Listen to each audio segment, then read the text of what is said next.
Hello everyone. In this video, we are going to find out the resultant of coplanar force system.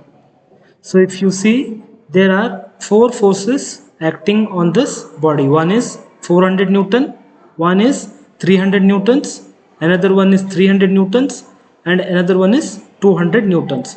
There are four forces which are acting on this body. These forces are coplanar and concurrent force system. So these forces are acting in xy plane. Therefore, we can call this as a coplanar force system. And if you see all the line of action of all the forces, it is passing through this point. Therefore, we can call this as a concurrent force system. So therefore, let us try to calculate the resultant of this coplanar concurrent force system. So therefore, if you want to calculate the resultant, we have to calculate summation of f of x. Next is we have to calculate summation of f of y.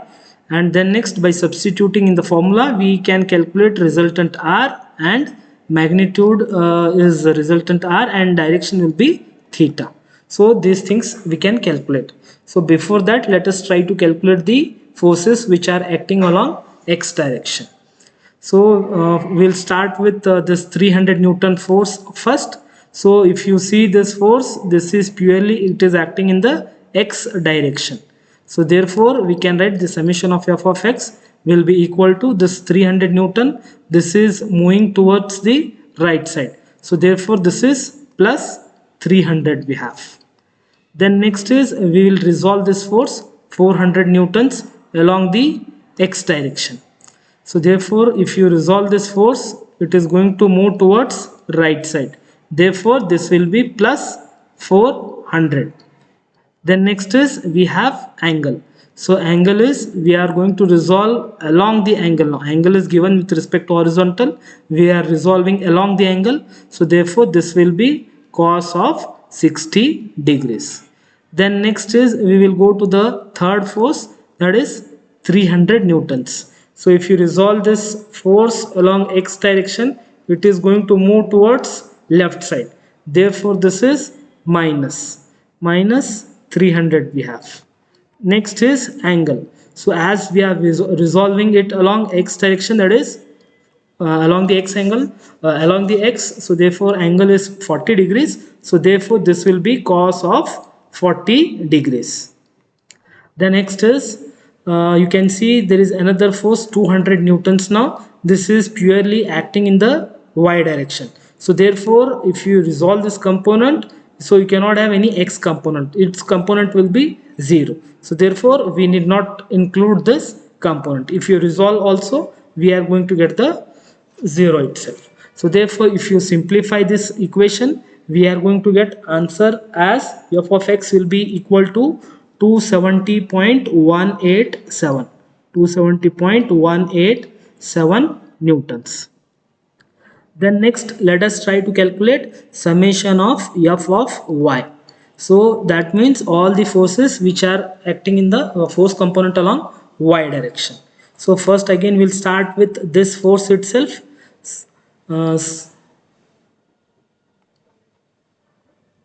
If you see, this force is 300 Newtons, which is purely acting in the x direction. So it cannot have any component along y direction. If you resolve also, ultimately we will be getting 0 itself. So therefore we need not include this 300 Newtons. Then next we will go to second force, that is 400 Newtons. This has to be resolved along y direction. So if you see the arrow, if you are going to resolve along y direction, it is going to move upwards. Therefore this will be positive. Therefore this will be 400 Newtons. Then next is angle is given with respect to horizontal, but we are resolving it with respect to vertical. So therefore this will be sine of 60 degrees. We are resolving away from the angle, therefore we are going to use it as sine theta. Then next is we are going to take this third force 300 Newtons. So this has to be resolved along y direction. So if you see the arrow, if you are going to resolve it along y direction, it is going to move upwards. Therefore we are going to get positive plus 300. Then next is this angle we have to take. So angle is given with respect to horizontal, but we are resolving it with respect to vertical. So therefore it will be sine theta, that is away from the angle, that is sine of 40 degrees. Then next, this fourth force will have 200 Newton.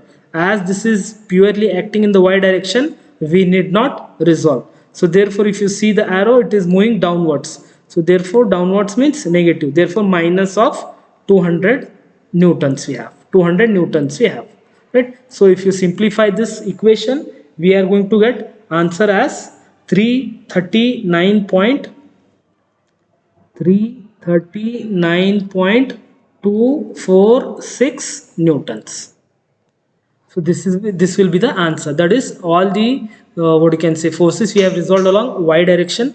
So finally we are going to get summation of f of y as 339. So if you see, this is value of f of x, this is the value of f of y.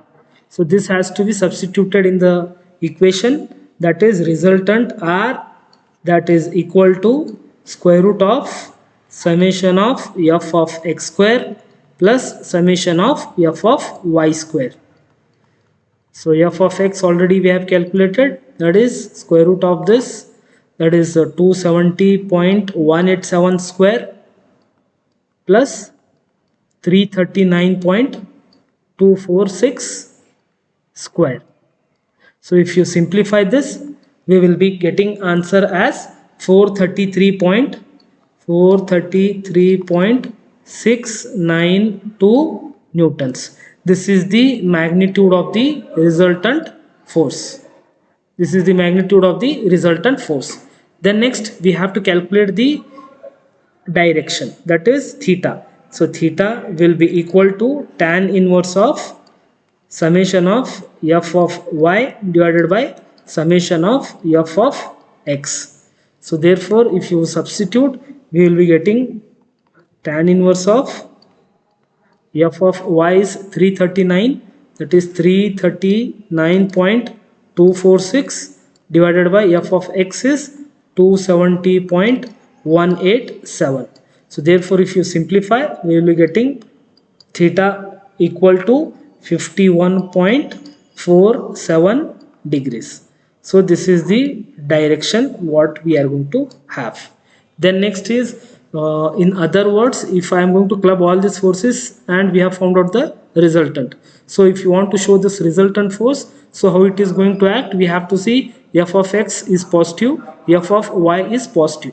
So for example, if you see now, if I want to show this resultant force, for example, this is the system. So both x is positive as well as y is positive. Therefore, in this quadrant, our resultant it is going to act. So therefore, this will be the resultant, that is equal to 433.692. And what is the direction angle we have? That is 51.47 degrees.